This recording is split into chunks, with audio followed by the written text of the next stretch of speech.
నమస్కారం ఫ్రెండ్స్. నేను పెట్టిన టైటిల్ ప్రకారం ఏంది అంటే ఇది ముస్లింల కోసమే, అంటే బీజేపీ వాళ్ళు అట్లా ప్రచారం చేస్తారు కాబట్టి సో ముస్లింల కోసమే పుట్టినటువంటి కాంగ్రెస్ హిందువులకేం చేసింది, అట్లనే హిందువుల కోసమే అవతారం దాల్చిన తల్లి గర్భం నుంచి రాకుండా నేను పైన దేవుడు పైనుంచి పంపించిన మసయ లేదంటే అయోనిజుడు, సో తల్లి గర్భం నుంచి తల్లి బతుకున్న రోజులు అనలేదు నేను ఇది పరమాత్మ పంపించిండని, తల్లి చచ్చిపోయాక అన్నాడు. సో అయోజనుడు అయినటువంటి అవతార పురుషుడు హిందువులకు చేసిన మేలు ఏందో పరిశీలిద్దాం.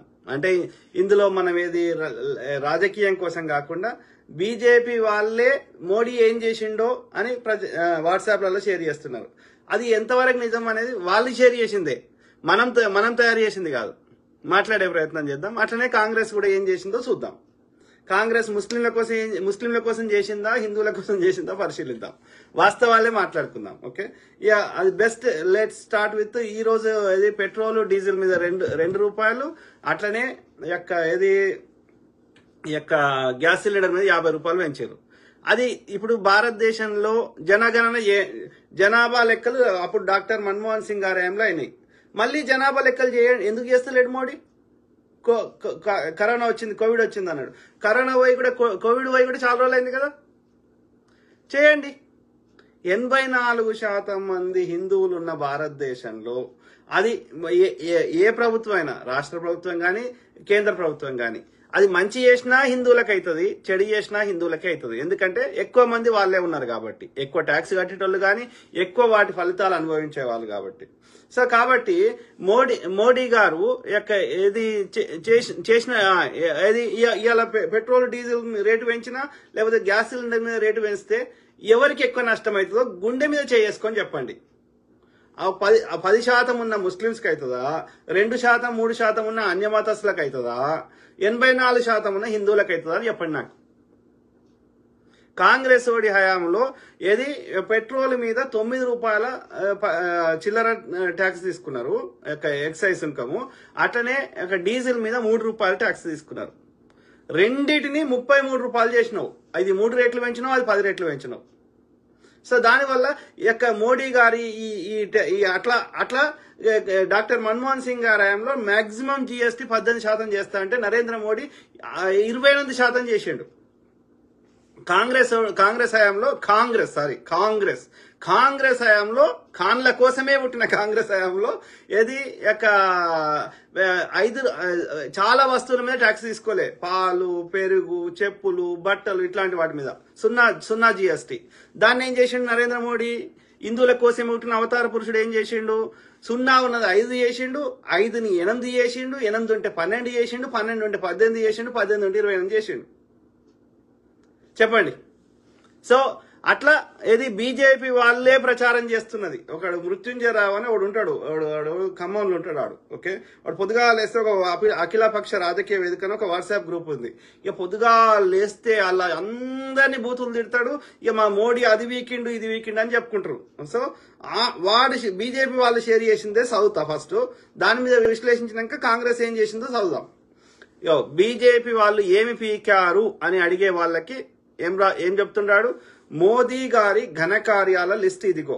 మందిరం కట్టించగలిగిన మోడీ గారు ఐఐటి, ఐఐఎం, ఎయిమ్స్ ను కూడా కట్టిస్తున్నారు. ఎక్కడ చెప్పండి మిత్రులారా, ఎక్కడ మోడీ గారు ఐఐటి కట్టించారు, ఐఐఎం కట్టించారు, ఎయిమ్స్ కట్టించారు? మీరు దయచేసి చెప్పండి. ఏ ప్రాంతంలో షేర్ చేయండి. ఆ ఫలానా చోట అక్కడ ఏది గతంలో సెకండ్ గ్రేడ్ ఉన్నటువంటి అనేకమైనటువంటి యూనివర్సిటీలు కానీ ఎస్టాబ్లిష్మెంట్స్ కాంగ్రెస్ హయాంలో కట్టబడ్డాయి. వాటిని పేరు మారుస్తున్నాడు. ఇప్పటికి కూడా మన ఎయిమ్స్ ఇక్కడ బీబీ నగర్ లో ఇంకా ఫుల్ ఫ్లెడ్జ్డ్ గా స్టార్ట్ కాలేదు, అది కాంగ్రెస్ హయాంలో స్టార్ట్ అయింది.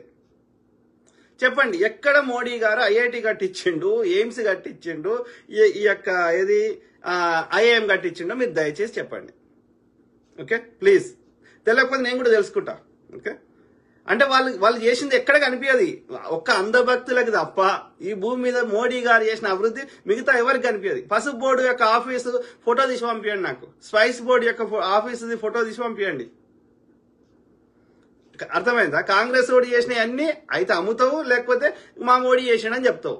ఇలా దొడ్డు రేషన్ బియ్యం దగ్గర సన్న రేషన్ బియ్యం కాంగ్రెస్ ప్రభుత్వం ఇస్తే మా మోడీ ఇచ్చిండు, మా మోడీ ఫోటో పెట్టు. దరిద్రుడు.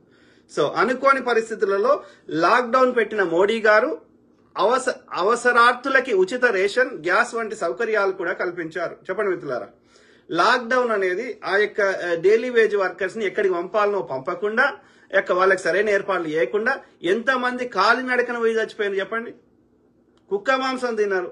ఆ యొక్క ఇది ప్రెగ్నెంట్ ఉమెన్ ఆ యొక్క రైల్వే స్టేషన్ లో ఇచ్చేసింది. తాళి కొట్టు, సప్పుడు కొట్టు అంటే అందరు బయటకు వచ్చి కొడితే ఇంకా కరోనా ఇంకెక్కువైంది. రెమెడీస్ వేరు మందికి ఒక్కొక్కరి దగ్గర 30,000 వసూలు చేశారు. ఎంతమంది చచ్చిపోయారు? ఎంతమంది కరోనా సమయంలో చచ్చిపోయారు? ముందు జాగ్రత్త చర్యలు తీసుకోలేదు. మళ్ళా అది దానికి మన ట్యాక్సీలతోటి వ్యాక్సిన్ తయారు చేయించి మళ్ళా 1200 తీసుకున్నాడు స్టార్టింగ్ లో. తీసుకుంటే 20,000 కోట్లు నువ్వు 20 లక్షల కోట్లు నువ్వు సపరేట్ గా కేటాయిస్తా అన్నావు, ఏమైనా అని చెన్నై హైకోర్టు అడిగితే అప్పుడు ఫ్రీ అన్నాడు. ఎన్ని ప్రాణాలు పోయినాయి, ఎన్ని లక్షల కోట్లు ప్రజలకి దుర్వినియోగమైనాయి చెప్పండి. అందులో మెజారిటీ చచ్చిపోయింది హిందువులా, ముస్లింలా, క్రిస్టియన్లా మీరు చెప్పండి. కరోనా సమయంలో కరోనాని సరిగ్గా మోడీ హ్యాండిల్ చేయకపోవడం వల్ల. అది మోడీ చేసిన ప్రగతి అంట. వాళ్ళు చేసిన దానికే నేను వివరిస్తున్నా, వాళ్ళు చెప్పిందే చదువుతున్నా. నేను ఎవడో కాంగ్రెస్ ఓడో ఇంకోడోడో చెప్తే నేను కమ్యూనిస్ట్ ఓడో, కాంగి ఓడో, లేకపోతే గొర్రె బిడ్డనో చెప్తే చదువుతలేదు. ఇవాళ ఎవడైతే అంధభక్తుడు రాసిందే చదువుతున్నా. ఓకే, కంచాలు కరతాళాలు కొట్టమన్న మోడీ గారే వ్యాక్సిన్ కూడా చేయించారు. వింటున్నా మిత్రులారా? వ్యాక్సిన్ అంటే కాంగ్రెస్ న్యాయంలో పోలియో సుక్కలు వేయించింది వాడు ఎప్పుడు ప్రచారం చేసుకోలే. అర్థమైందా? పోలియోని రూపుమాపినం. అట్లా అనేకమైనటువంటి ఈ వ్యాక్సిన్ తయారు చేసి అన్ని వాళ్ళ ప్రజలకు కట్టిన ట్యాక్స్ డబ్బులతోటి వ్యాక్సిన్ తయారు చేసి ప్రజలకు ఫ్రీ, దాన్ని కూడా ప్రచారం చేసుకోవాలన్నా? అది బేసిక్ నీడ్ కదా. అది ప్రాథమిక ఆరోగ్య కేంద్రాలు, లేకపోతే గవర్నమెంట్ హాస్పిటల్స్, గవర్నమెంట్ స్కూల్స్, మనం అంత దూరం కూడా పోతలేము. వ్యాక్సిన్ అనేది బేసిక్ నీడ్. అట్లా ఎన్ని పోలియో సుక్కలు వేసినామో చెప్పండి? ఏనాడైనా ప్రచారం చేసుకున్నామా? అట్లా రకరకాల వ్యాక్సిన్ తయారు చేసినాం 70 ఏళ్ళ. ఏనాడు ప్రచారం చేసుకోలే. దాన్ని ప్రచారం చేసుకుంటాడు. కంచాలు కరతాళాలు కొట్టమని ఇంకా పెంచినావు, నువ్వు వ్యాప్తి చేసినావు కరోనాని. ఓకే, అంటే ఒక మూఢత్వాన్ని పెంపొందించినావు ప్రజల లోపల, ఆలోచన శక్తిని చంపేసినావు. దీపాలు కొవ్వొత్తులు వెలిగించమన్న మోడీ గారే మూలలో ఉన్న 18,000 గ్రామాలకు విద్యుత్ సౌకర్యం కల్పించారు. ఓకే, అది విద్యుత్ సౌకర్యం అనేది అనునిత్యము అది ఒక ప్రాజెక్టు నడుస్తున్నది. అది ఏమంటారు క్లీన్ అండ్ గ్రీన్ గానీ ఈ విద్యుత్ అనేది స్వతంత్రం వచ్చినప్పుడు చాలా ఊర్లకు రోడ్లు లేవు, చాలా ఊర్లకు గ్రామాలకి ఏమంటారు బస్సు సౌకర్యం లేదు, చాలా ఊర్లకు కరెంటు లేదు. మరి అట్లా ఒక్కొక్కటి చేసుకుంటూ వస్తున్నాం. అది ఇంకా నిరంతర ప్రక్రియ. రాజస్థాన్ రిమోట్ ఏరియాలలో అట్లనే ఉన్నది, ఛత్తీస్గఢ్ అడవులలో అట్లనే ఉన్నది పరిస్థితి. అర్థమైందా? స్టాచ్యూ ఆఫ్ లిబర్టీ కట్టించిన మోడీ గారే అమరవీరుల స్మారక స్తూపాన్ని కూడా కట్టించారు. ఏం చేసుకుంటావు? ఈ స్తూపాలు ఎవరికి తిండి పెడతాయి చెప్పండి మిత్రులారా? దాని పేరు మీద దానికి 3,000 ఖర్చు అయితే 10,000 బిల్లు వేసినావు, అల్ల దోసుకున్నావు తప్ప ఆడ ఈ విగ్రహాలు ఎవరికి తిండి పెడతాయో మీరు చెప్పండి. అక్కడ పటేల్ విగ్రహం కానీ, అక్కడ ఇది మన శివాజీ విగ్రహం కానీ, అవి కూడా పటేల్ విగ్రహం ఖరాబ్ అయి అప్పుడే పర్రెలు వస్తున్నాయి. మళ్ళీ దానికి డబుల్ త్రిబుల్ ఛార్జ్ చేసి దోసుకున్నావు.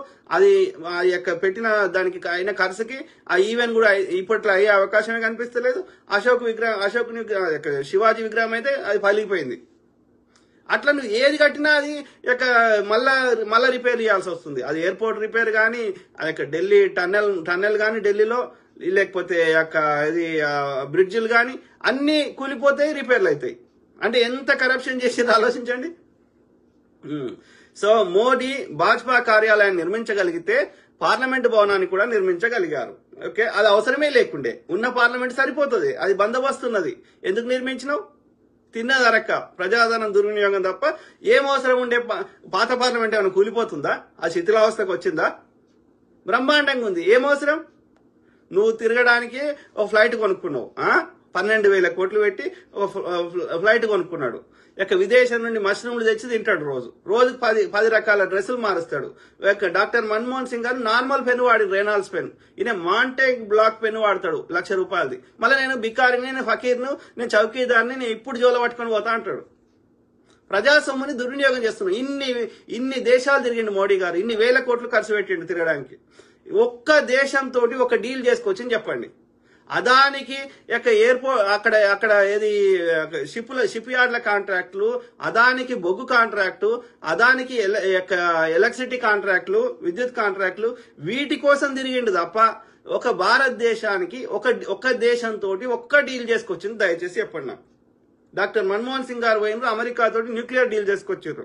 అట్లా అప్పుడు రష్యా దగ్గరికి పోయి అక్కడ ఇందిరాగాంధీ గారు డీల్ చేసుకొచ్చారు. ఏదైనా ప్రధాని దేశం పోతే ఏదో ఒక డీల్ చేసుకొచ్చారు. ఇట్లా ప్రజల సొమ్ముని దుర్వినియోగం చేసుకుంటే సోకులు వాడలేదు, తన ప్రచారం చేసుకోలేదు, లేకపోతే భారతదేశం ప్రజల సొమ్ముని తీసుకొని అన్ని దేశాలకు పంచిపెట్టలేదు. అర్థమైందా? మళ్ళా చూడండి, రోహింగ్యాలను వెళ్లగొట్టిన మోడీ గారు కాశ్మీరీ పండితులకు పునరావాసము కల్పించలేదు. డాక్టర్ మన్మోహన్ సింగ్ గారు పునరావాసం కల్పించారు, కానీ మోడీ గారు కల్పించలేదు. మొన్న ఎన్నికల ముందు వాళ్ళు కూడా వ్యతిరేకంగా ఓటేసారు కాశ్మీరీ పండితులు. అర్థమైందా? ఇవాళ ఆయన పేరేంది, సంజీవ్ భట్, ఆయన జైల్లో పెట్టిండు కదా గోద్రా సంఘటన విషయంలో, ఐపీఎస్ అధికారి, ఆయన కాశ్మీరీ పండిత్. అర్థమైందా? సో రోహింగ్యాలను ఎక్కడ వెళ్ళగొట్టిండు? ఎక్కడ వెళ్ళగొట్టలే. వాడు పోయినట్టు ఎక్కడ ఆధారం చూపెట్టండి. భారతదేశంలో ఉన్నారు. అర్థమైందా? లక్షల ఖరీదు చేసే సూటు వేసుకుంటారనే మోడీ గారు వాటిని వేలం వేసి ప్రాజోహ్ యోగానికి వెచ్చించగలరు. అన్ని గలరు అంట. చేసిండు అంటలేడు వాడు, ఏమంటున్నాడు? చేయగలరు అంట. అంటే ఎప్పుడు అంటే అదొక భ్రమల కల్పించడం అన్నట్టు. రోజుకి 10 లక్షల సూటు చొప్పున అట్లా 5-6 మారుస్తాడు ప్రతిరోజు. అంటే అతను ఎన్ని వేల కోట్లు దుర్వినియోగం చేస్తుండో మీరు ఆలోచించండి. ఫకీర్ మళ్ళా నేను ఫకీరు జోల పట్టుకొని పోతా అంటాడు. జోల పట్టుకుపోయేటోడు రోజుకి 10 లక్షల సూటు చొప్పున అట్లాంటి 5-6 మారుస్తాడా? చెవులల్లా తామర పువ్వులు పెడుతున్నారు, తామర పువ్వులు. వింటున్నా మిత్రులారా? రాఫేల్ కొన్న మోడీ గారు బ్రహ్మోస్ ని ఎగుమతి కూడా చేయించగలరు. గలరేందిరా? చేయించితే చెప్పాలి కానీ చేయించగలరేంది?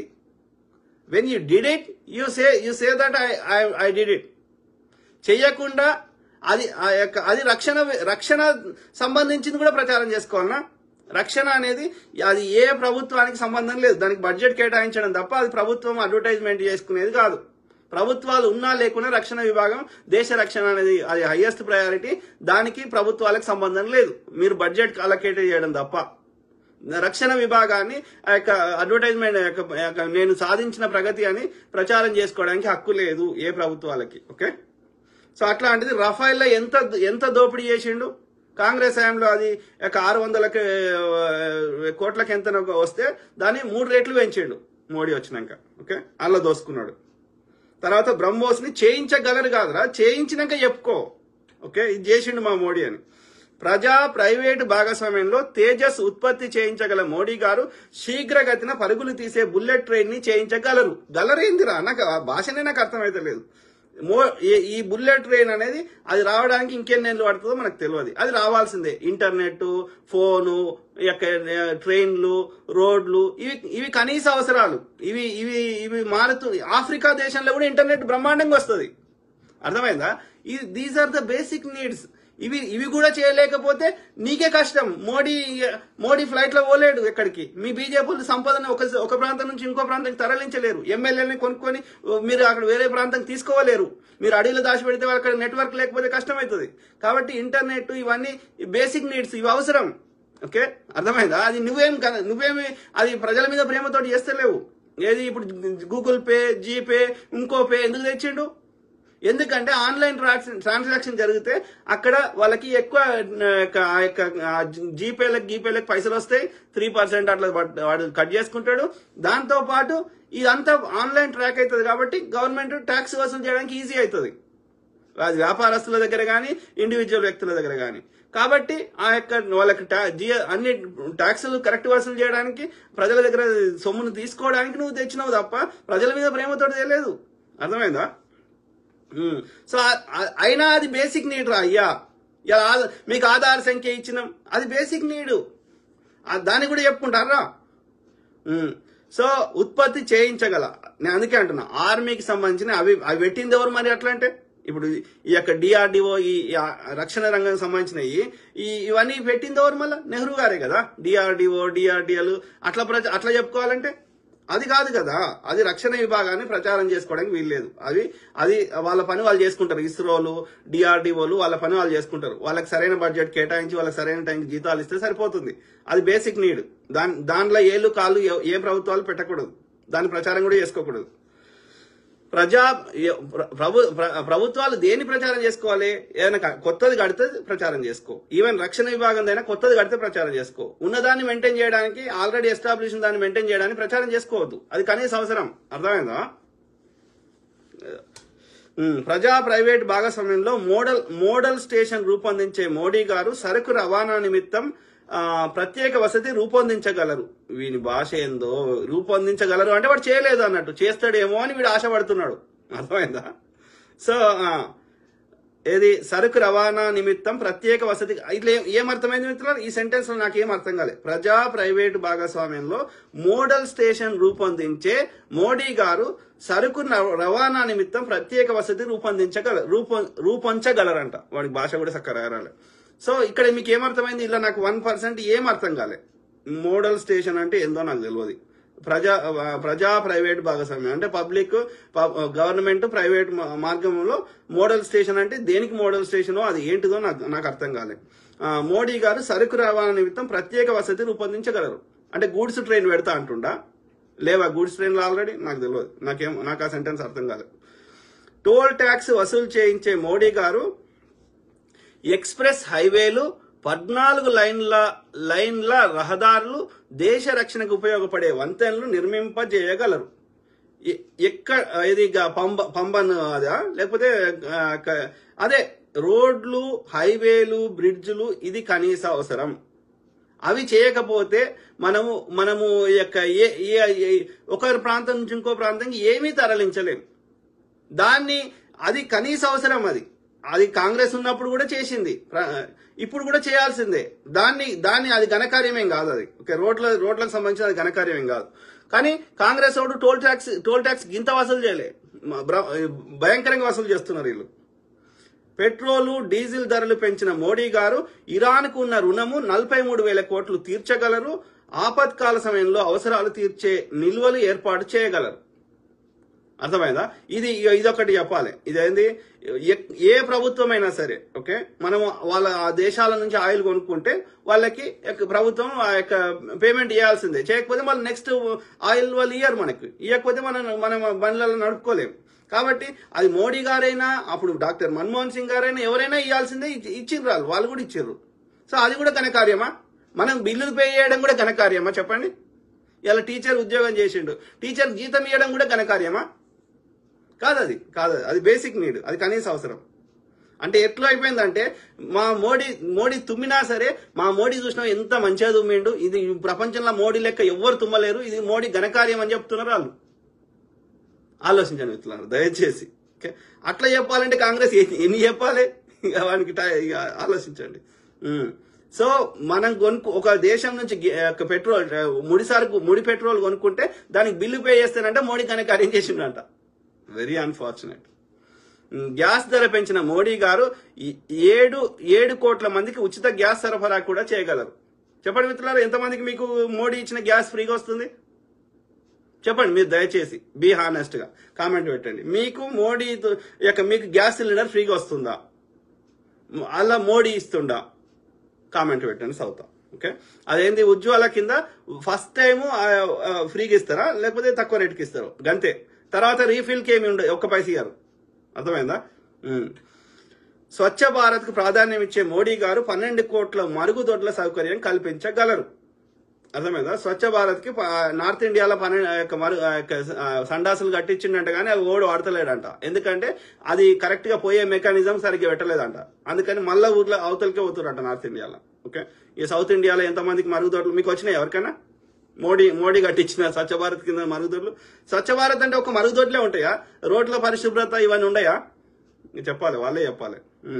సిఏఏ, ఎన్ఆర్సీ, ఎన్పిఆర్లను అమలు చేసే మోడీ గారు పాక్, బంగ్లా, ఆఫ్ఘన్లలో వివక్షను ఎదుర్కొంటున్న అక్కడి మైనారిటీలకు భారత్లో రక్షణ పౌరసత్వం కూడా కల్పించగలరు. ఇంటూ రవితులారా, ఇడేమంటున్నాడు? యొక్క సిఐఏ అవన్నీ ఉన్నాయి కదా, ముస్లింలకు వ్యతిరేకంగా చట్టాలు తెచ్చి ఇక్కడున్న ముస్లింస్ ని విదేశీయులు అంటున్నాడు. పాకిస్తాన్, బంగ్లాదేశ్, ఆఫ్ఘనిస్తాన్ లో అక్కడ ఉన్నటువంటి మైనారిటీలు అంటే అక్కడున్న హిందువులు పాకిస్తాన్ లో దాదాపు శూన్యం లేరు, బంగ్లాదేశ్ లో కొద్దిమంది ఉన్నారు, ఆఫ్ఘనిస్తాన్ లో దాదాపు లేరు. కానీ అందులో అక్కడ ఉన్న హిందువులకి అంట ఇక్కడ భారతదేశానికి మనకు పౌరసత్వం ఇచ్చి ఇక్కడ కాపాడుతాడంట. అంటే వాళ్ళ దేశ పౌరులను వాళ్ళు కాపాడుకోరా? మన దేశ పౌరులను మనం చక్కగా చూసుకుంటే సరిపోయింది కదా. ఇక్కడున్న అందరి భారతీయులని, ఇక్కడ ట్యాక్స్ కడుతున్న భారతీయులని, వాళ్ళ దేశంలో ఏమైతుందో వాళ్ళ దేశ పౌరులను వాళ్ళు చూసుకుంటారు కదా. వాళ్ళని ఈ దేశంకి పిలిచి మనకి దగ్గర ఉన్న జనాభా సరిపోదని ఆ దేశ పౌరులను పిలిచి ఇక్కడ పౌరసత్వం ఇస్తాడంట. ఏం మూర్ఖత్వం కాకపోతే ఆలోచించడం ఇట్లారు. చైనా కంపెనీలను వెళ్లగొట్టిన మోడీ గారు ఆత్మ Nirbhar Bharat, make in India వంటి వాటి ద్వారా స్వయం శక్తిని కూడా పెంపొందించగలరు. చెప్పండి మిత్రులారా, చైనా కంపెనీలు వెళ్ళగొట్టినంట. ఎక్కడ పోయినాయి? చైనా వస్తువులు వస్తలేవు భారతదేశంకి. నాకు తెలిసి చైనాకు సంబంధించింది ఒక టిక్ టాక్ ఒకటే బ్యాన్ చేసిండు. టిక్ టాక్ ఉన్నా బ్యాన్ చేసినా సోషల్ మీడియా, దాంతో ఒరిగేది లేదు, పీకేది లేదు. కానీ చైనాకు సంబంధించిన బీఫ్ కంపెనీలు అన్ని వీళ్ళకు, చైనా కంపెనీలు అన్ని వీళ్ళకి ఒప్పోలు గిప్పోలు అన్ని వీళ్ళకే ఎలక్టోరల్ బాండ్స్ ఇచ్చినాయి బీజేపీకే.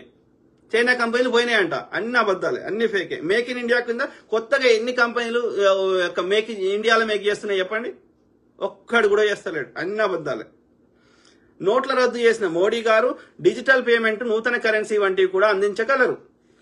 అది బేసిక్ నీడ్. నోట్ల రద్దు చేయడమే తప్పు. ఫస్ట్ థింగ్, నోట్ల రద్దు చేసి ప్రతిపక్షాల దగ్గర డబ్బులు ఉండొద్దని చెప్పి, వాడు దోసుకునే చెల్లొద్దని చెప్పి చేయడం వల్ల మొత్తం చిరు వ్యాపారస్తులను చంపేసినావు. రోడ్ల మీదకి వచ్చి చచ్చిపోయారు జనాలు. అర్థమైందా? బిడ్డ పెళ్లి కోసమో కొడుకు చదువు కోసమో దాచిపెట్టుకున్నావు అవి చెల్లయ్య అంటే వాళ్ళకి తెలియక పాపం అమాయకులు అవి గుండెపోటు వచ్చి చచ్చిపోయారు. అర్థమైందా? డిజిటల్ పేమెంట్ ఆఫ్రికా దేశంలో కూడా, ప్రతి ప్రపంచంలో ఎంత అడుక్కునే దేశంలో కూడా ఈ అలా ఫోన్లకు వెళ్ళి ఫోన్ పే డిజిటల్ పేమెంట్ జరుగుతుంది. అలా మోడీ చేసింది ఏముంది? పద నైజీరియా వదాం పద, లేదా సుడాన్ వదాం పద, అక్కడ ఫోన్లకు వెళ్ళి పేమెంట్ చేస్తారు, చూద్దాం పద. నువ్వు చేసింది ఏందిరా అయ్యా? దరిద్రుడు. నూతన కరెన్సీ ఒక్కటన్నా డే టు డే ఒక సామాన్యులకు యూజ్ అయ్యేది ఇప్పటివరకు ఇన్నిట్లలో ఎక్కడ మీకు ఇవన్నీ చదివిన దాంట్లోకి ఎక్కడ యూజ్ అయిందో చెప్పండి. ఓకే. చైనా మొబైల్ యాప్లను నిషేధించిన మోడీ గారు స్వదేశీ పరిజ్ఞానంతో మార్గదర్శక శాటిలైట్ ని కూడా అందించగలరు. ఇదే నాకేం అర్థం కాలేదు. ఓకే, మొబైల్ యాప్లను నిషేధించిందంట. టిక్ టాక్ ఒకటి బ్యాన్ చేసాడు, ఇంకేం చేసిండో నాకు తెలియదు. ఓకే, సో మార్గదర్శక శాటిలైట్ ని కూడా అందించగలరు. నాకు అర్థం కాలేదు. ఎప్పుడు బెదిరించే చైనా పాకిస్తాన్లకు లడాక్, డోక్లాం సర్జికల్ స్ట్రైక్ తో కన్నెత్తి చూడకుండా చేయగలరు మోడీ గారు. సర్జికల్ స్ట్రైక్ అనేది పక్కా ఫేక్. ఏది అది వీడియో చూపెట్టరా ఎక్కడ బాంబులు వేసిర్రు సర్జికల్ స్ట్రైక్స్ అంటే ఆ అడవిలో వేసేసి వచ్చిర్రు. అలా ఆయన మనోడు ఒకటి పడిపోయిండు, వాడిని ఇడిపోయడానికి ట్రంప్ ఫోన్ చేస్తే అప్పుడు పాకిస్తాన్ వాడు ఇడిపించాడు. ఓకే, పాకిస్తాన్ వాళ్ళు ఫోటోలు రిలీజ్ చేశారు. నువ్వు రిలీజ్ చేయరా అంటే మాకు మేఘాలు అడ్డం వస్తున్నాయని చెప్పిండు. అర్థమైందా? చైనా వాడు పొద్దుగాలు వేస్తే వాడు మొత్తం ఆ యొక్క బార్డర్ లో మొత్తం ఆర్మీ పోస్టులు పెంచుకుంటున్నాడు. ఎన్నో సార్లు మనకి ఇబ్బంది పెడతానే ఉన్నాడు వాడు. అర్థమైందా? ఆ బార్డర్ గ్రామాలన్నిట్లలో వాళ్ళ యొక్క పర్మనెంట్ సెటిల్మెంట్ చేసుకుంటున్నాడు మనతో ఉన్న ట్రీటీలకు విరుద్ధంగా. సో మనని ఎప్పుడు ఇబ్బంది పెడుతూనే ఉన్నాడు. అరుణాచల్ ప్రదేశ్ ని చైనా భూభాగం అని వాని యొక్క మ్యాప్లు అన్నిట్లో రాసుకుంటుండు. అర్థమైందా ఇట్లా? సో వాడంట చైనాని పాకిస్తాన్ ఏమో చేసిండంట, ఏం చేయలే. అన్ని అక్కడ ఎక్కడి సమస్య అక్కడే ఉంది. ఇవాళ విదేశాంగ శాఖ మంత్రి ఏమంటాడు? ఏది చైనా అంత పెద్ద దేశం, అంత పెద్ద ఎక్కనే వాళ్ళతో మనం ఎట్లా కొట్లాడతామంటాడు. అర్థమైందా? సో మోడీ అప్పుడు వాజ్పేయి గారు పాకిస్తాన్ పోయి రాగానే లేకపోతే చైనా పోయి రాగానే వాళ్ళు మన మీద అటాక్ చేస్తారు. మోడీ చైనాకు పోయి రాగానే లేకపోతే పాకిస్తాన్ పోయి రాగానే వాళ్ళు మన మీద అటాక్ చేస్తారు. అంటే వీళ్ళు పోయి చెప్తారు, పోయి అటాక్ చేయరా, హిందూ ముస్లిం గొడవ పెడదాం, లేకపోతే చైనా ఇండియా గొడవ పెడదాము, చీనీ ఇండియా హిందుస్థాన్ అని చెప్పి వీళ్ళే పోయి చెప్తారు. ఆడ వాళ్ళతో కూడా దాడులు చేయించేది వీళ్ళే, మన సెంటిమెంట్ రెచ్చగొట్టడానికి. అర్థమైందా? మోడీ తాను హిందూ అని చెప్పుకుంటే కూడా కాంగ్రెస్ టీఎంసీలను గుళ్ళకి, గోపురాలకి, నది పుణ్యస్నానాలకి పరిగెత్తించగలడు. ఎందుకురా?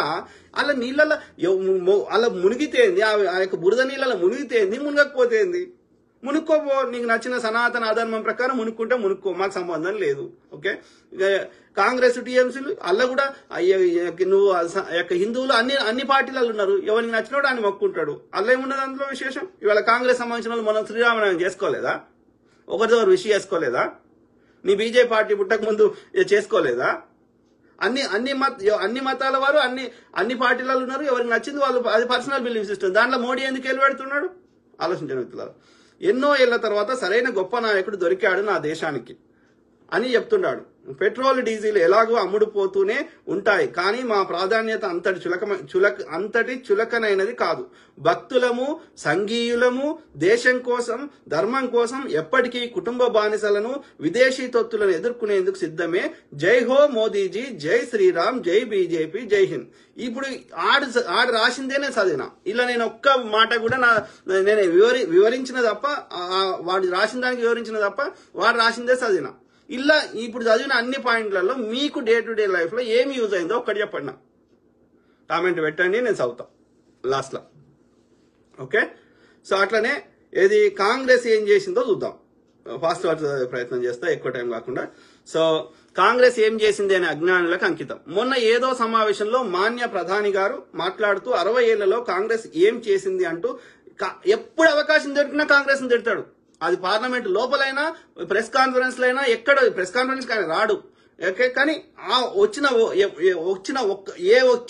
ఒక్క అవకాశం వచ్చినా కాంగ్రెస్ ని తిడతాడు తప్ప తను ఏం చేసిండు అంటే ఎవరికి తెలియదు. ఇప్పుడు చదివిన కదా అందభక్తుడు ఏం రాసిండు. సో మాన్య ప్రధాని గారు మాట్లాడుతూ 60 ఏళ్లలో కాంగ్రెస్ ఏం చేసింది అంటూ నిలదీయడం చూసి ఆశ్చర్యపోయాను. జనాన్ని ఇంత సులభంగా మాటల గారడితో మోసం చేయడం ఒక్క మన ప్రధానికి మాత్రమే సాధ్యమేనా? ప్రధాని నాకన్నా పుష్కరం పెద్దవారు. నాకే కాంగ్రెస్ ఈ దేశానికి ఏం చేసిందో ఎంతో కొంత తెలుసు. మరి ప్రధానికి తెలియదంటే ఖచ్చితంగా మనం ఆ విజ్ఞతను ప్రశ్నించాల్సిందే. సరే, అదంతా నాకెందుకులేండి, నాకు తెలిసిందేదో చెప్పాలని ఉంది. మన దేశానికి స్వాతంత్రం రావడానికి కారణం కాంగ్రెస్ పార్టీ. అది పుట్టిందే స్వతంత్రం కోసమే. స్వతంత్రం కోసం భారతదేశంలో ఉన్న మేధావులు అందరు కలిసి ఒక కాంగ్రెస్ అంటే దాని అర్థం ఏంది? కంగ్రెషన్ ఆఫ్ పీపుల్. కంగ్రెషన్ అంటే ఇంగ్లీష్ లో కంగ్రెషన్ అంటే గుమిగూడడం అని అర్థం.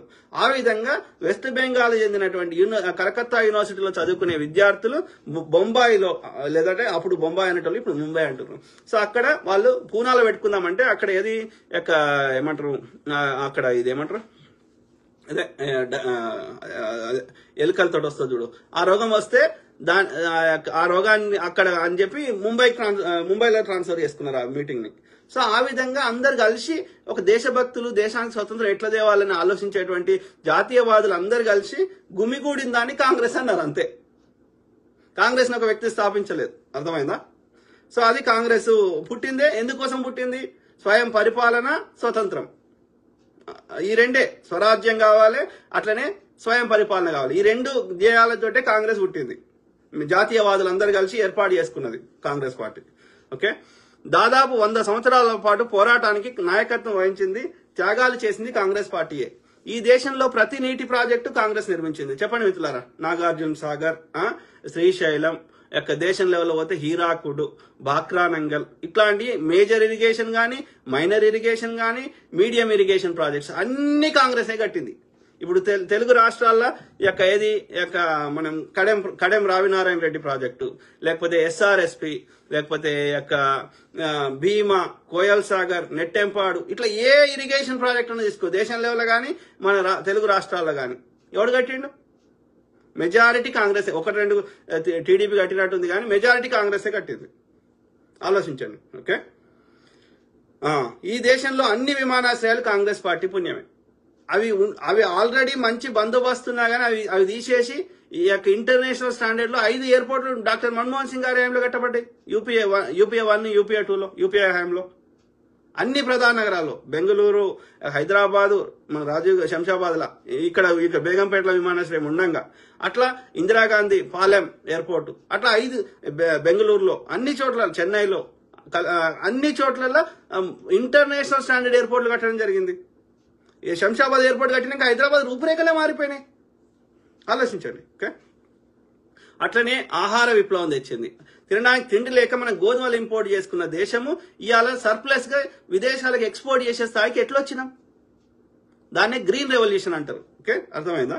సో అట్లనే యొక్క బ్యాంకు సేవలు, సామాన్యులకు బ్యాంకులలో అప్పులు ఇచ్చేవారు కాదు బ్యాంకులు. అంటే సామాన్యుడు ఇవాళ చేయాల పైసలు ఆడడానికి కారణం ఇందిరాగాంధీ గారు తెచ్చినటువంటి బ్యాంకుల జాతీయకరణం. ఆలోచించండి. వీటి ఫలితాలు సామాన్యులకు అందుతున్నాయి.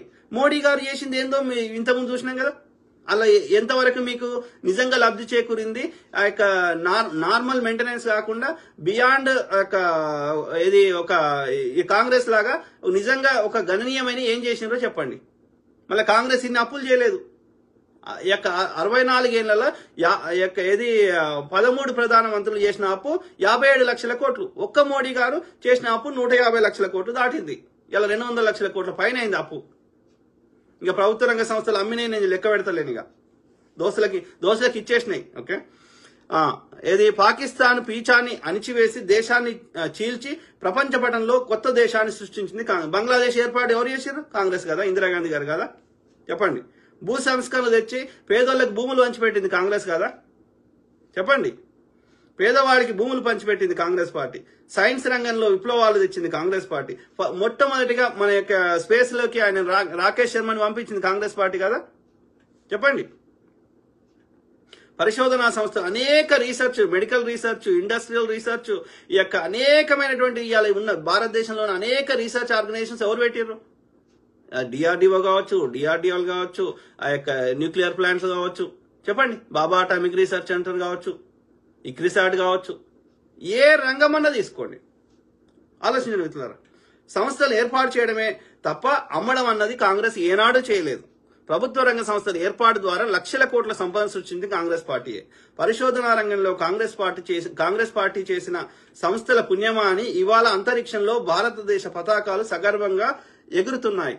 ఏనాడు పేదల పొట్టను కొట్టలేదు కాంగ్రెస్ పార్టీ. ఇలా పేదోడు పక్కా ఇండ్లలో ఉంటుండంటే కారణం కాంగ్రెస్ పార్టీ. అర్థమైందా? ఒక మంచి బట్ట కట్టుకుంటుండ్రు అంటే కారణం కాంగ్రెస్ పార్టీ. ప్రతి గ్రామంలో ఈ యొక్క పాఠశాలలు పెట్టిందంటే కాంగ్రెస్ పార్టీ. ఏనాడు ప్రచారం చేసుకోలే. వీళ్ళు తిడుతున్నా కొద్దీ మనం చెప్పాల్సి వస్తుంది ఇవన్నీ. కాంగ్రెస్ అధికారంలో ఉన్నప్పుడు ఏనాడు ప్రచారం చేసుకోలే కాంగ్రెస్ ఇన్ని చేసినా గానీ. అర్థమైందా? వందలాది ప్రభుత్వ రంగ సంస్థలను ఏర్పాటు చేసింది కాంగ్రెస్ పార్టీ. దేశంలో నలుమూలలా రైల్వే లైన్లను నిర్మించింది కాంగ్రెస్ పార్టీ.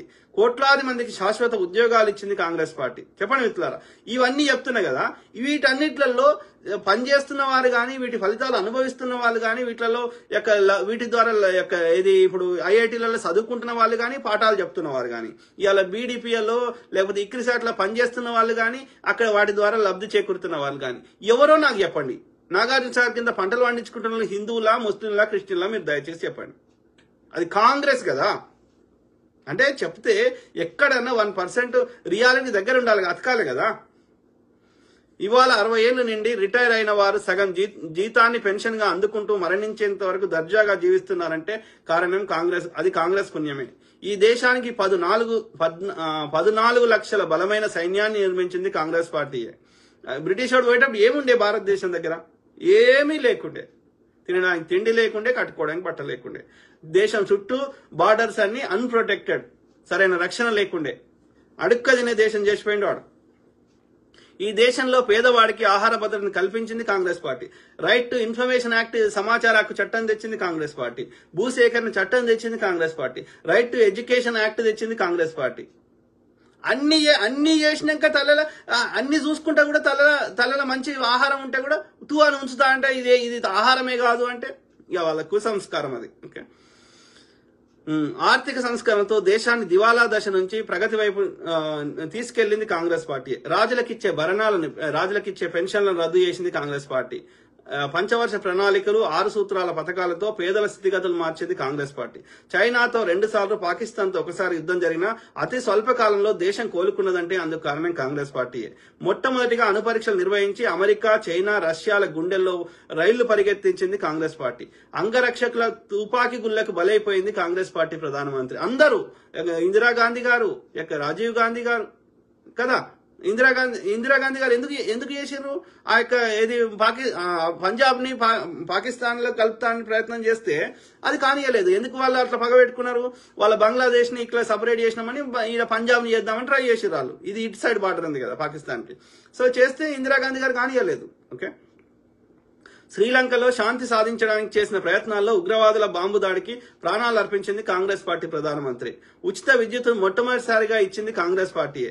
చివరకు తమ ప్రభుత్వం పెంచిన గ్యాస్ ధర మీద సబ్సిడీని తామే భరించిన మొదటి పార్టీ కూడా కాంగ్రెస్ పార్టీయే. విధి నిర్వహణలో ప్రమాదవశాత్తు మరణించిన తొలి ముఖ్యమంత్రి కూడా కాంగ్రెస్ పార్టీ వాడే. ఒకటి కాదు, రెండు కాదు, కాంగ్రెస్ ఏమి చేసిందో చెప్పడానికి వందల కొద్దీ ఉన్నాయి. ఇవాళ మోడీ ఎదురుగా కూర్చొని మాట్లాడగలిగే దమ్మున్న మంత్రి ఎవరైనా బీజేపీలో ఉన్నారా చెప్పండి. మోడీ అభిప్రాయం తప్పు అని చెప్పగలిగే ధీరుడు ఒక్కరైనా ఉన్నారా చెప్పండి. ఇంత నియంతృత్వం గత 50 ఏళ్లలో మనం ఎన్నడూ చూడలేం. కరెక్ట్. అసలు గత 11 ఏళ్లలో బీజేపీ ప్రజలకు పనికొచ్చే ఏం పని చేసిందో ఒకటైనా రెండైనా చెప్తే విని సంతోషిస్తాను. చెప్పండి మిత్రులారా, ఇందులో ఏ వర్షన్ కరెక్ట్ ఉందో మీరు చెప్పండి. ఓకే, అంటే చెప్తే చూడండి, నేను రాసిన, నేను మళ్ళా ఫాస్ట్ గా అవుతుందని నేను చదువుతున్నా, నేనే రాసిన. ఇది హిందువులకు బ్రాహ్మణ జూటా పార్టీ ఆర్ఎస్ఎస్ బ్రాహ్మణ విద్వేష పురుగులతోనే కత్రా అంటే డేంజర్ ఉంది. మిత్రులారా, నిజంలో బతుకుదాం ప్లీజ్. కాంగ్రెస్ ప్రభుత్వాన్ని కూల్చడానికి లేదా ఓట్ల కోసం బీజేపీ బీఆర్ఎస్ చేసిన కుట్రనే ఈ దేశంలో జరిగిన అన్ని దాడులు మిత్రులారా. పుల్వామా దాడి, మాలేగావ్, కోరేగావ్, ముంబై దాడులు, పార్లమెంట్ మీద దాడి, కార్గిల్ యుద్ధం, కాశ్మీరీ పండిట్ల మీద దాడులు, గోద్రా అల్లర్లు, మణిపూర్ మంటలు, హిజాబ్ గొడవలు, పండ్ల వ్యాపారుల మీద దాడులు, సర్జికల్ స్ట్రైక్లు, బిపిన్ రావత్ మరణాలు, గుళ్లను కూల్చడాలు ఒకటా రెండా? ఇవన్నీ బీజేపీ పాలిత రాష్ట్రాలలోనే, అది కూడా ఎన్నికల ముందే ఎందుకు జరుగుతాయి? వాటి మీద విచారణ ఎందుకుంటది? దయచేసి చెప్పండి. మొన్న సెంట్రల్ కేంద్ర ప్రభుత్వ పార్లమెంట్ ఎన్నికల ముందు పార్లమెంట్ లో పొగబాంబు పెట్టారు. ఇప్పటి వరకు విచారణ జరిగిందా? దోషి శిక్ష పడ్డదా? మీరు దయచేసి చెప్పండి. దేశంలోకి 200 కేజీల ఆర్డీఎక్స్ ఎందుకు వచ్చింది? అది ఎన్నికల ముందు ఎందుకు వచ్చింది? ఆ యొక్క నెక్స్ట్ ఒక రోజు ముందు అక్కడ నిఘా పోస్ట్ ఎందుకు లేదు?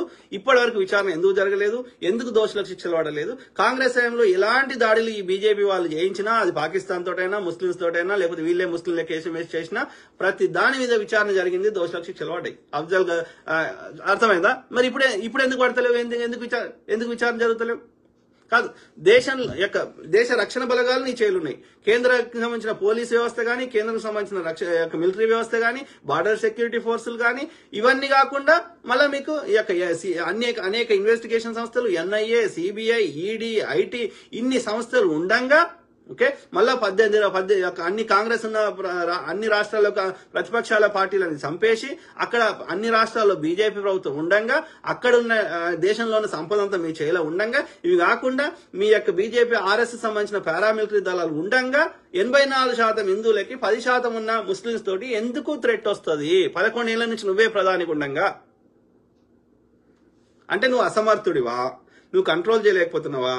నువ్వే దాడులు చేస్తున్నావా? చెప్పండి. మరి కాంగ్రెస్ హయాంలోనే హిందువులకు రక్షణ ఉంది, 11 ఏళ్ల నుంచి మోడీ పరిపాలించిన హిందువులకు రక్షణ లేదు అంటే మరి అదే కాంగ్రెస్ నే పెట్టుకుందాం. అంటే ఆలోచించండి. ఎవరు నిజం చెప్తున్నారు, ఎవరు అబద్ధం చెప్తున్నారు, ఎవరు దాడులు చేయిస్తున్నారు అనేది ఆలోచించండి దయచేసి. ఓకే, మోడీ హిందూ ద్రోహి, హిందువులను కోలుకోలేనంతగా నాశనం చేశాడు. మోడీకి కావాల్సిన హిందువుల ఓట్లు, హిందువుల సంపద మాత్రమే. మోడీ హిందువులకు చేసిన మేలు ఏమిటి చెప్పండి మిత్రులారా దయచేసి. బ్రిటిష్ వాడి బూట్లు నాకిన సావర్కర్ నాస్తికుడు, బీఫ్ తినేవాడు. ఇది వాస్తవం. అప్పుడు రాసిన 2 ఏళ్ల కింద రాసిన ముచ్చట. సో గడిచిన 9 ఏళ్లలో హిందువులను పేదోళ్ళని చేశాడు మోడీ రాకముందు సన్న బియ్యం తినే హిందువులను దొడ్డు బియ్యం తినేలా చేశాడు మోడీ. కరోనాను సరిగ్గా హ్యాండిల్ చేయలేక కోట్లాది మంది హిందువులను పొట్టన పెట్టుకున్నాడు మోడీ. చదువుకోని మోడీ సప్పట్లు కొట్టు, తాళీ కొట్టు అంటూ కరోనా వ్యాధిని ఇంకా వ్యాప్తి చేసి కోట్లాది మంది హిందువుల చావులకు కారణమయ్యాడు మోడీ. వాస్తవం. హిందువులను కాలినడక నడిపించి పచ్చి బాలింతరాలతో సహా కోట్లాది మంది హిందువులను పొట్టన పెట్టుకున్నాడు మోడీ. ఆనందయ్య అనేట ఆయన మందు ఇచ్చి ఒక్కరు కూడా కంప్లైంట్ చేయకపోతే కావాలని ఈ హిందువులు సావాలని ఆయనతోటి మందు బంద్ చేపించారు. అర్థమైందా మిత్రులారా? ఆక్సిజన్ సిలిండర్ అందించకుండా హిందువులను పొట్టన పెట్టుకున్నాడు మోడీ. మన ట్యాక్స్ డబ్బులతో కరోనా వ్యాక్సిన్ తయారు చేయించి మళ్లీ 1200 వసూలు చేశాడు మోడీ. చెన్నై హైకోర్టు ఎందుకు ఛార్జ్ చేస్తున్నావని మొట్టికాయలు వేస్తే అప్పుడు ఫ్రీ అన్నాడు. రెమెడీస్ వేర్కు 30,000 ఛార్జ్ చేస్తే ఎలాంటి చర్యలు తీసుకోలేదు మోడీ. పైగా ఆ ఫార్మసీ అధినేత మీద ఐటీ దాడులు చేసి ఆ ఫార్మసీకి సంబంధించిన వాళ్ళ దగ్గర వాళ్ళ ఐటీ అని బెదిరించి వాడు దోసుకున్న దానికెళ్ళి వీళ్ళ వాటాలు వీళ్ళు తీసుకున్నారు. అర్థమైందా? ఎక్కువ ఎలక్ట్రల్ బాండ్స్ ఎవరు ఇచ్చిండ్రో గమనించండి మీరు. ఓకే, నోట్ల రద్దు పేరుతో ఇంట్లో ఉన్న హిందువులను రోడ్ల మీద తీసుకువచ్చి ఎందరో హిందువులకు చావులకు కారణమయ్యాడు మోడీ. నోట్ల రద్దు పేరుతో హిందూ చిరు వ్యాపారస్తులను, దేశ ఆర్థిక వ్యవస్థను కుప్పగూల్చాడు మోడీ. హిందువుల సంపదను కాంగ్రెస్ వాడు కట్టిన ప్రభుత్వ రంగ సంస్థలను తీసుకెళ్లి తన పెట్టుబడి వాటాలున్న గుజరాతీ మిత్రులకు, మరీ ముఖ్యంగా అదానికి దారాదత్తం చేశాడు మోడీ. కాంగ్రెస్ హయాంలో మాక్సిమం అంటే గరిష్టంగా 18% జీఎస్టీ అంటే మోడీ 28% పెంచాడు. కాంగ్రెస్ వాడు పాలు, పెరుగు, బట్టలు, చెప్పులు లాంటి నిత్యావసర వస్తువుల మీద ట్యాక్స్ తీసుకునేవాడు కాదు. కానీ పేదవాడికి అవసరమైన నిత్యావసర వస్తువుల మీద కూడా ట్యాక్స్ తీసుకుంటున్నాడు మోడీ. 5% ఉన్న జీఎస్టీని 8%కు, 8% ఉన్న జీఎస్టీని 12%కు, 12% ఉన్న జీఎస్టీని 18%కు, 18% ఉన్న జీఎస్టీని 28%కు పెంచి హిందువులను పేదవాళ్ళను చేశాడు మోడీ. కాంగ్రెస్ వాడు పెట్రోల్ మీద 9 రూపాయల ట్యాక్స్, డీజిల్ మీద 3 రూపాయల ట్యాక్స్ తీసుకునేవాడు. కానీ మోడీ పెట్రోల్ మీద 3 రెట్లు, డీజిల్ మీద 10 రెట్లు పెంచి 33 రూపాయల ట్యాక్స్ వసూలు చేస్తున్నాడు హిందువుల దగ్గర మోడీ. కాంగ్రెస్ వాడు తక్కువ ఆదాయం ఉన్న సామాన్యుల కోసం ఇచ్చే అన్ని సబ్సిడీలు ఎత్తేసిండు మోడీ. 400 రూపాయల సిలిండర్ను 1100 రూపాయలకు పెంచాడు. మళ్లీ వస్తే 2000 చేస్తాడేమో. మోడీ హిందువుల కోసం ఏ గుడికి నిధులు ఇచ్చాడు మిత్రులారా? కాంగ్రెస్ వాడు హిందువుల కోసం నాగార్జున సాగరు, శ్రీశైలము, హీరాకుడు, బాక్రానంగల్, దామోదర్ వ్యాలీ లాంటి వందల నీటిపారుదల ప్రాజెక్టులు కట్టించాడు. కానీ మోడీ హిందువుల కోసం కట్టించిన ఒక్క నీటిపారుదల ప్రాజెక్టు పేరు చెప్పండి మిత్రులారా, దయచేసి మీకు దండం పెడతా. మోడీ కట్టించిన బడి పేరు, మోడీ కట్టించిన ఎయిర్పోర్ట్ పేరు, మోడీ కట్టించిన సీపోర్ట్ పేరు, మోడీ కట్టించిన సెజ్ల పేర్లు, మోడీ కట్టించిన కాలేజీల పేర్లు, మోడీ కట్టించిన నవోదయ విద్యాలయాల పేర్లు, మోడీ కట్టించిన ఐఐటీల పేర్లు, ఎయిమ్స్ల పేర్లు, ఐఐఎంల పేర్లు చెప్పండి మిత్రులారా దయచేసి. మోడీ స్థాపించిన ప్రభుత్వ రంగ సంస్థల పేరు చెప్పండి, అమ్మినవి కావు దయచేసి. మోడీ అధికారంలోకి వచ్చిన తర్వాత విదేశీ బ్యాంకుల్లో దాచుకున్న నల్లధనం పెరిగింది కానీ తగ్గలేదు. 13 మంది ప్రధానమంత్రులు 64 ఏళ్లలో చేసిన అప్పు 56 లక్షల కోట్లు, కట్టినవి కోకొల్లలు. కానీ 10 ఏళ్లలో మోడీ హిందువుల మీద రుద్దిన అప్పుడు 112 లక్షల కోట్లు, ఇది 2 ఏళ్ల కింద ముచ్చట. ఇప్పుడు 150 లక్షల కోట్లు, 160 లక్షల కోట్లు అయింది. ఇప్పుడు భారతదేశం యొక్క మొత్తం అప్పు 162 లక్షల కోట్లు అప్పుడు, కానీ ఇప్పుడు 200 లక్షలు దాటింది. ఇన్ని డబ్బులు మోడీ ఏం చేశాడు మిత్రులారా? తన గుజరాతీ మిత్రులకు, బీజేపీ ఆర్ఎస్ఎస్ ఆర్య బ్రాహ్మణులకు ఈ హిందువుల సొమ్మును దోచిపెట్టాడా చౌకీదార్ మిత్రో? గుజరాతీ మిత్రులకు మేలు చేసే, వ్యవసాయాన్ని చంపేసే రైతుల 3 నల్ల చట్టాలు తెచ్చి 700 మంది రైతులను, హిందూ రైతులను పొట్టన పెట్టుకున్నాడు. దానికి సంబంధించిన డేటా అడిగితే వాళ్ళ కాంపెన్సేషన్ ఇవ్వమంటే వాళ్ళు చచ్చిపోయిన వాళ్ళ డేటా మా దగ్గర లేదని చెప్పిండు మోడీ నిండు పార్లమెంట్ లో. రిజర్వ్ బ్యాంక్ దగ్గర మన ఎమర్జెన్సీ కోసం డబ్బులు దాచుకుంటే ఆ డబ్బులు కూడా ఎమర్జెన్సీ ఫండ్ కూడా తీసేసుకున్నాడు ఆర్బీఐ దగ్గర ఉంటే. అవి ఇయ్యా అంటే ఆ ఆర్బీఐ డైరెక్టర్ కూడా దింపేసి తనకు అనుకూలమైన ఆర్బీఐ డైరెక్టర్ పెట్టుకున్నాడు. అర్థమైందా? సో వాటిని తన పార్టీ అవసరాల కోసం వాడుకున్నాడు. ఎక్స్ట్రా డబ్బులు ప్రింట్ చేసి అవి ఆర్బీఐకి ఇవ్వకుండా వాళ్ళు బీజేపీలు తీసేసుకున్నారు తమ పార్టీ దగ్గర. ఓకే, కాంగ్రెస్ ప్రభుత్వాన్ని కూల్చడం అని చెప్పినట్టున్నా. ఇలా చెప్పుకుంటూ పోతే మోడీ అన్యాయాలు, అక్రమాల మీద పుస్తకాలు రాయొచ్చు మిత్రులారా. ఆలోచించండి ఎవరి నిబద్ధత ఏంటో. పరిపాలన అంటే ప్రశ్నించే వారిని ఇబ్బందులకు గురి చేయడము, నియంతృత్వము, దోపిడీ, జుమ్లాలు కాదు మిత్రులారా. పరిపాలన అంటే సమస్యలను చర్చించడం, అందరి బాగు గురించి ఆలోచించడం. అది ఒక పవిత్రమైన సేవ. మోడీకి తెలిసింది సేవ కాదు, దోపిడీ, జుమ్లా, ఫేక్ ప్రచారాలు మాత్రమే. మేలుకో భారతీయుడా మేలుకో, నిజంలో బ్రతుకుదాం. బీజేపీ అంటే బ్రిటిష్ వారి బూట్లు నాకిన పార్టీ, బీజేపీ అంటే భ్రష్టాచార జనతా పార్టీ, బీజేపీ అంటే బ్రాహ్మణ జూటా పార్టీ, బీజేపీ అంటే అబద్దాల ఫ్యాక్టరీ, ఫేక్ల ఫ్యాక్టరీ, బీజేపీ అంటే అదానీల పార్టీ, బీజేపీ అంటే ఆర్య బ్రాహ్మణుల పార్టీ. బీజేపీ కో హటావో, లూట్ కో హటావో, బీజేపీ కో హటావో, ఫేక్ కో హటావో, బీజేపీ కో హటావో, దేశ్ బచావో. మిత్రో, మేలుకో భారతీయుడా మేలుకో, నీవు కాపాడుకో, ఈ దేశాన్ని కాపాడు. భారత్ మాతాకి జై, జై హింద్, జై సీతారాం, జై శివ, జై శక్తి అని నేను అప్పుడు రాసిన అన్నట్టు. సో అది రాస్తే కూడా కాపీ నేను రాసిన దాన్ని నేను షేర్ చేస్తే కాపీ పేస్ట్ ఎట్లయితుందిరా? నాకు అర్థం కాదు, ఆలోచించారు. అట్లనే ఇది కూడా చెప్పాలి. ఇదేంటి కాంగ్రెస్ మీద బీజేపీ ఆర్ఎస్ఎస్ వారు ఖాన్ అంటే ముస్లిం అని కాంగ్రెస్ అని చేసే దుష్ప్రచారాలను, బురదను తిప్పికొడదాం మిత్రులారా.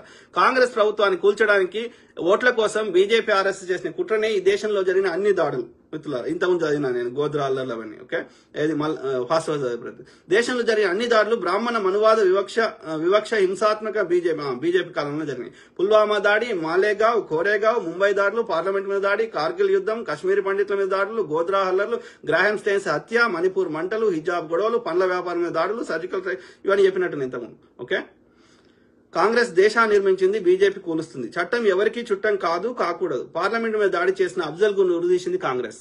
వింటున్నా మిత్రులారా? నవంబర్ 26న ముంబై దాడులు చేసిన తీవ్రవాదులను అంతం చేసింది కాంగ్రెస్. మిగిలిన ఒక్క తీవ్రవాది కసబ్ ఉంటే వాడిని కూడా ఉరితీసింది. దిల్ష్ నగర్ బాంబు దాడులు జరిగిన భక్తుల్ని నేపాల్లో పారిపోతుంటే అరెస్ట్ చేసి వారిని జైల్లో వేసింది కాంగ్రెస్ పార్టీ. ఓకే, భారత ఇంటెలిజెన్స్ ఏజెన్సీ రాని రీసెర్చ్ అండ్ అనాలిసిస్ వింగ్ రాని ఏర్పాటు చేసింది కాంగ్రెస్ పార్టీ.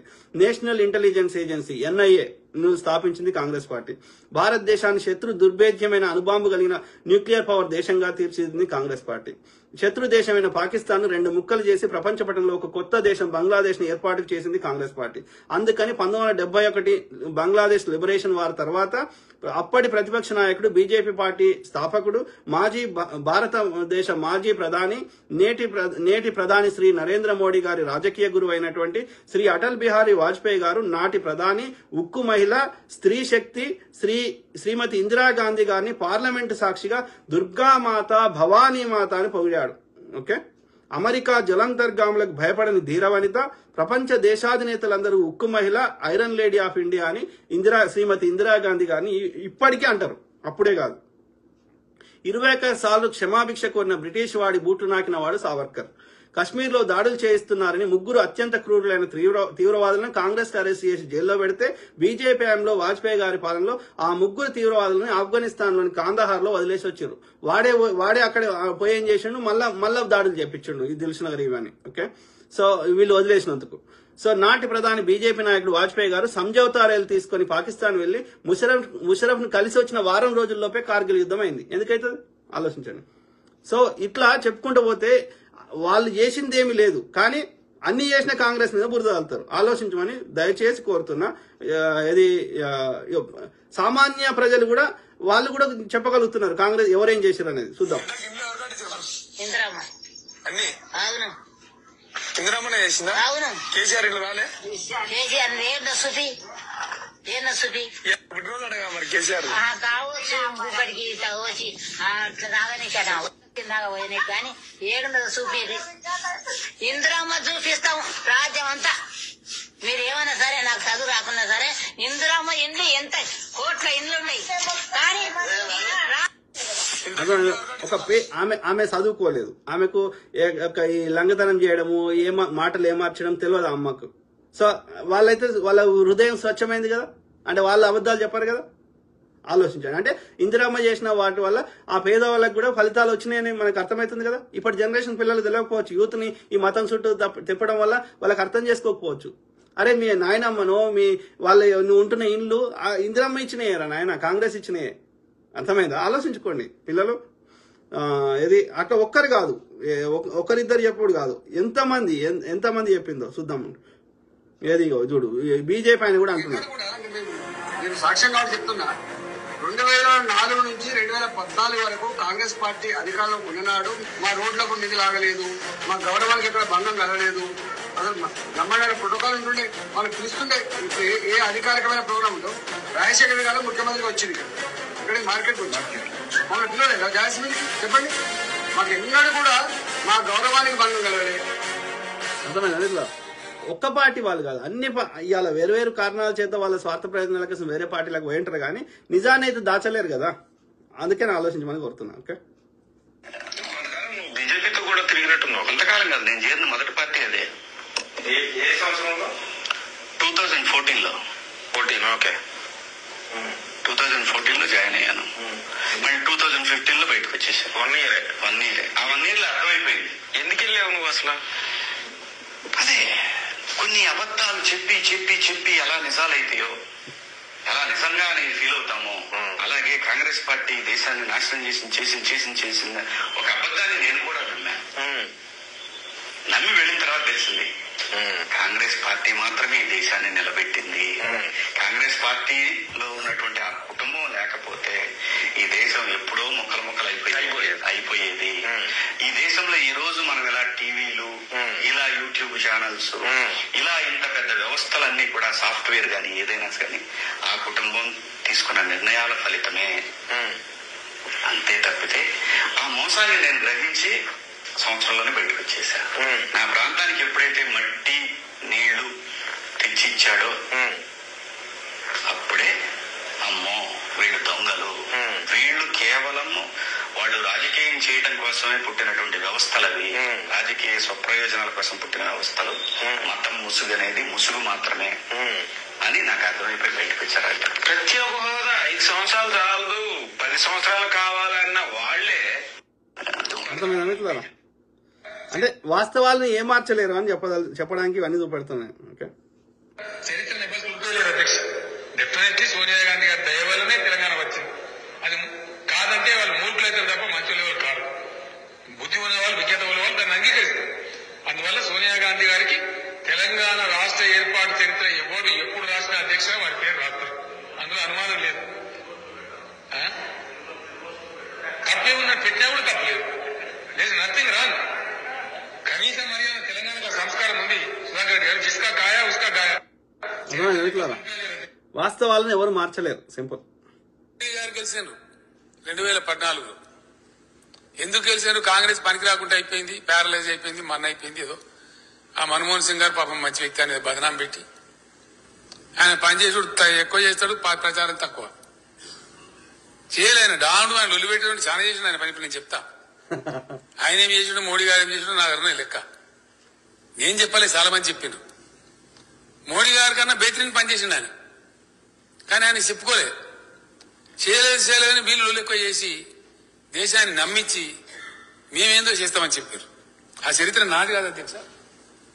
పూజా మెహ్రా అని చెప్పి ఒక very famous economist, she's a journalist also, the last decade అని చెప్పి ఒక పుస్తకం రాసింది. యువ ఎమ్మెల్యేలు రాసుకొని తెప్పించుకొని చదువు చూడండి. పూర్తి వాస్తవాలని దీనిలో. ద లాస్ట్ డికేడ్ అంటే 10 సంవత్సరాల నరేంద్ర మోడీ గారి, మన్మోహన్ సింగ్ గారి యొక్క పరిపాలన ఏం జరిగింది నేను కూడా చెప్తలేక. పుస్తకం పెద్దగా ఛాన్స్ అవుతుంది కానీ దాని క్రోడీకరణ చెప్తాను. I will substantiate. వాస్తవంగా ఏంది, ప్రజలేమో పౌరసత్వం వదులుకొని పోతున్నారు, పారిశ్రామికవేత్తలు పారిపోతున్నారు, పరిశ్రమలు మూతబడుతున్నాయి, ద్రవ్యోల్బణం పెరిగిపోతున్నది. వెరసి ఏంది అధ్యక్ష, 2014లో కాంగ్రెస్ బాగలేదు అని ఈయనేందో చేస్తాడు అనుకుని నమ్మి అధికారం అప్పచెప్తే పెనే మీకెళ్ళి పోయినవాటట్టు అయిపోయింది పరిస్థితి ప్రజలది. మోడీ గారు గెలిచినారు, భారతీయ జనతా పార్టీ గెలిచింది, భారతదేశ ప్రజలు ఓడిపోయినారు అధ్యక్ష. ఆ భారతదేశ ప్రజల ఓటమిలో భాగంగా మన తెలంగాణ కూడా కొంత ఓడిపోయింది అధ్యక్ష. ఇవాళ మన జిఎస్డిపి మన రాష్ట్రం యొక్క నేను చెప్పే ఫ్యాక్ట్ అధ్యక్ష. అర్థమైంది కదా రాష్ట్రం యొక్క అట్లా చూడండి. భారతీయుని అని చెప్పుకోవడానికి అవకాశం కల్పించే పార్టీ ఏది అంటే అది కాంగ్రెస్ పార్టీ. ప్రతి ఒక్కరికి స్వాతంత్ర సమరయోధు పాల్గొని మనకి బ్రిటిష్ నుంచి మన భారతదేశాన్ని ఈ రోజు ఇచ్చి మనందరం భారతీయులను చెప్పిన అవకాశం కల్పించిన పార్టీ ఇది. ఎన్నో చెప్పాలంటే రెవల్యూషనరీ థింగ్స్ తీసుకొచ్చిన పార్టీ. రైట్ ఫ్రమ్ రాజాభరణాల రద్దు దగ్గర నుంచి ఈ రోజు విద్య, అలాగే right to education, right to food, ఇలా ఇంతవరకు కూడా ఎన్నో. దయచేసి ఒక్కసారికి దేశం కోసం ఒక్కసారి పనిచేద్దామండి అందరం. అర్థమైంది కదా మిత్రులారా. సో బేసికల్ ఎందుకంటే ఈ యంగ్ కి, ఈ యూత్ కి, అంధభక్తులకి ఆ పదాలకు కూడా రైట్ టు ఎడ్యుకేషన్ అంటే వాళ్ళకి ఆ పదానికి అర్థం కూడా తెలియదు. వాళ్ళకి రైట్ టు ఇన్ఫర్మేషన్ అంటే జంబికత్తి పట్టుకోరా, బీరు పోస్తా, బిర్యానీ పోస్తా అంటే తప్ప ఆ పదాలకి అర్థం కూడా తెలియదు. అంత దౌర్భాగ్య స్థితిలో వాళ్ళని బీజేపీ ఉంచుతున్నది. ఆలోచించమని ప్రాధేయపడుతున్నా. ఓకే,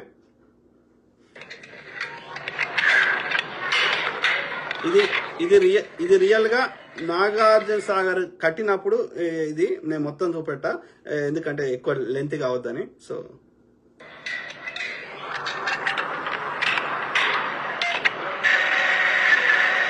నాగార్జున సాగర్ కెపాసిటీ 400 టీఎంసీలు. ఓకే, సో దానికి అయిన ఖర్చు 100 కోట్లు. కేసీఆర్ ఒక్క మల్లన్న సాగర్ కి ఒక్కటి మాక్సిమం గరిష్టంగా మాక్సిమం కెపాసిటీ మల్లన్న సాగర్ 50 టీఎంసీలు. అదే కాంగ్రెస్ వాడు కట్టిన ఎస్ఆర్ఎస్పి 90 టీఎంసీలు. కాంగ్రెస్ వాడు కట్టిన శ్రీశైలము 210 టీఎంసీలు. చెప్పండి, మళ్ళీ దానికి అయిన ఖర్చు చాలా తక్కువ. సో ఇది పరిస్థితి. సో ఇది నాగార్జున సార్ కట్టినప్పటి దృశ్యాలు ఇవన్నీ. అప్పుడు నెహ్రూ గారు వచ్చి దాన్ని ఇనాగ్రేట్ చేశారు. ఓకే, సో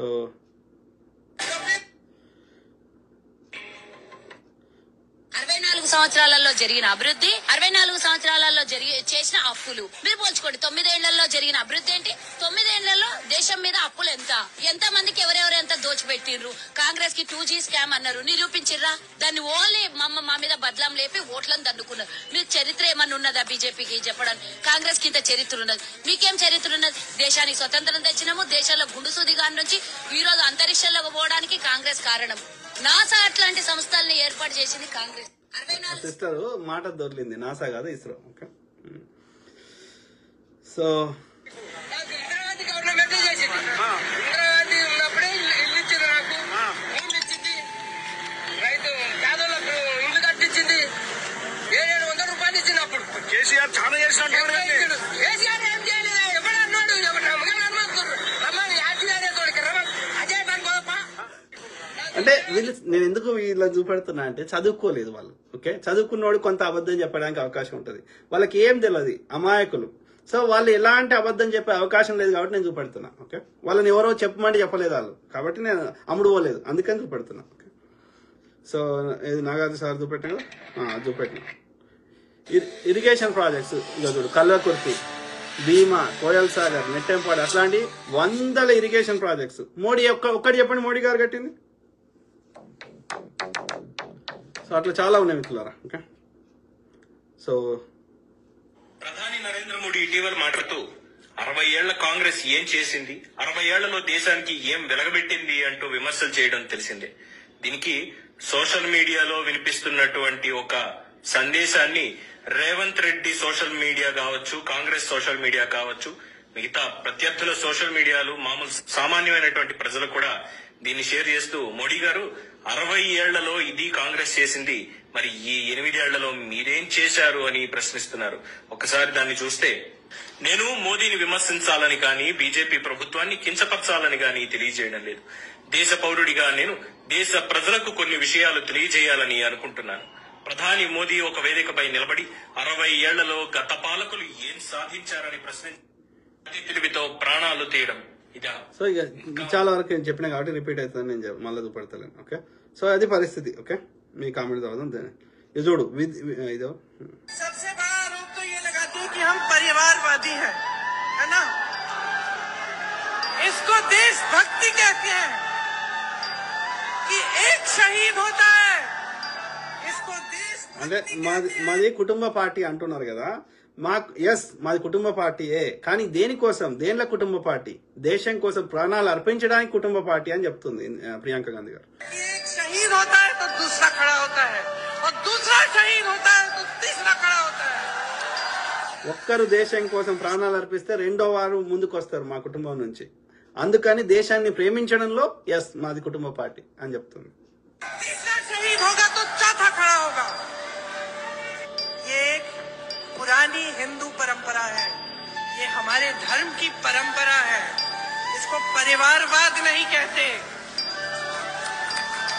मोदी जी ने कुछ त्याग नहीं किया इस देश के लिए, कुछ त्याग नहीं किया इस देश के लिए. मैं इन सबको మోడీ ఒక్క దేశం గురించి ఒక్క త్యాగం కూడా చేయలేదు, విలాసాలు అనుభవిస్తున్నాడు, కానీ మా కుటుంబం ప్రాణాలు అర్పించింది అని చెప్తుంది. అందుకని మాకు మాది కుటుంబ పార్టీ అని చెప్తుంది. आप केस डाल दो, संसद से निकाल दो, घर से निकाल दो, आप हमें भ्रष्टाचारी बोलो, तमाम केस डाल दो, एजेंसियां को हमारे पास भेज दो, मेरी 75 साल की माता जी को भेज दो ईडी के पास पूछताछ कराने के लिए, किसी को, मेरे पति को भेज दो, मेरे भाई को भेज दो, हमारे पूरे परिवार को भेज दो, हमें कोई परवाह नहीं है. అర్థమైనా ఇట్లారా? నన్ను చూపెట్టినాను, ఇదొక్కటి చూడాలి. ఓకే, సింగపూర్ ప్రధాని మోడీ నెహ్రూ గారిని మెచ్చుకుంటుంటే మోడీ ముఖం చూడే మాడిపోయింది. Our constitutions begin with the same 3 words: we the people.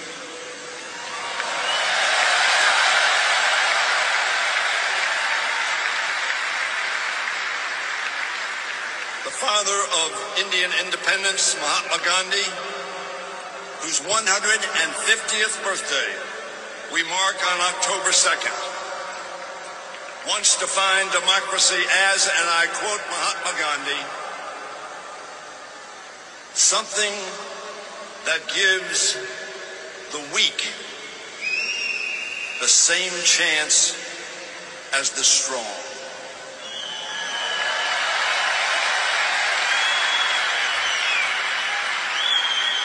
Proud of its ancient traditions, to secure a future according to Gandhi's teaching and Nehru's vision of India as a secular democracy where respect for pluralism and human rights safeguard every individual.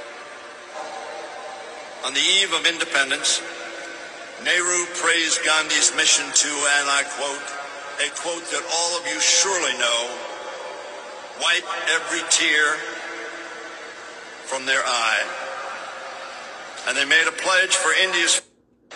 అర్థమైందా మిత్రులారా? So ప్రపంచ దేశాలను అయితే డబ్బులు ఇచ్చి కొనలేరు కదా మోడీ గారు, right? అంటే వాళ్ళనైతే అబద్ధం చెప్పు నా కోసం అని చెప్పలేరు కదా.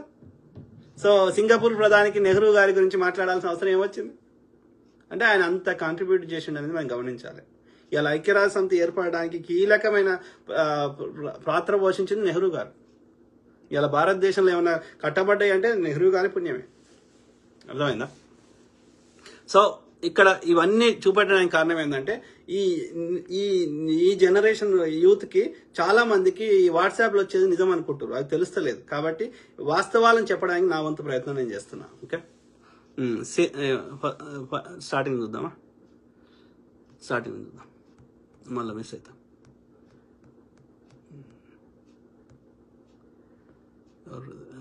ఎవరు? MD Rauf. Yes, thank you brother. You are dynamic అన్న. Nagi thank you brother. ఎవరు? బి శ్రీను అన్నగారు. నమస్తే బ్రదర్. బి శ్రీను. కరోనా టైంలో బెల్ కొట్టండి, క్లాప్స్ కొట్టండి, ఇదే ఉండే, వైద్యం లేదు, ఏం లేదు. Correct brother. ఎంతమంది చచ్చిపోయారు? నేను అందులో ఏమంటున్నా, అది సరిగ్గా హ్యాండిల్ చేయలేదు, correct.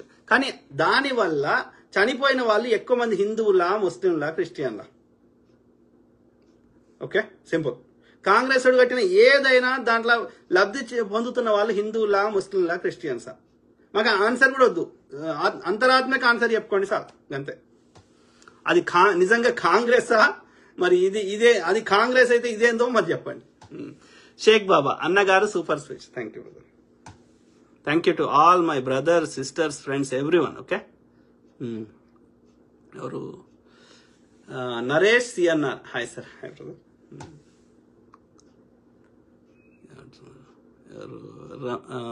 Ram Mohan Sonti. YouTube links ఉన్నాయి, తర్వాత చూడాలి. రామ్ మోహన్ సొంటి, అంతే కదా? Yes bro, you're right 100%. Thank you brother. We need people like you. Thank you brother. నేనేమంటున్నా, కాంగ్రెస్ పర్ఫెక్ట్ అని చెప్తలేను, అందరిట్లలో తక్కువ దొంగ అని మాత్రమే చెప్తున్నా. పర్ఫెక్ట్ ఉంటే వాడు ఈ రోజులలో ఎగ్జిస్ట్ కాలేడు. ఆ రోజులలో అయినరు కానీ ఈ రోజులలో కాలేరు. Ram Mohan Sonti. Yes bro, you are. అదినా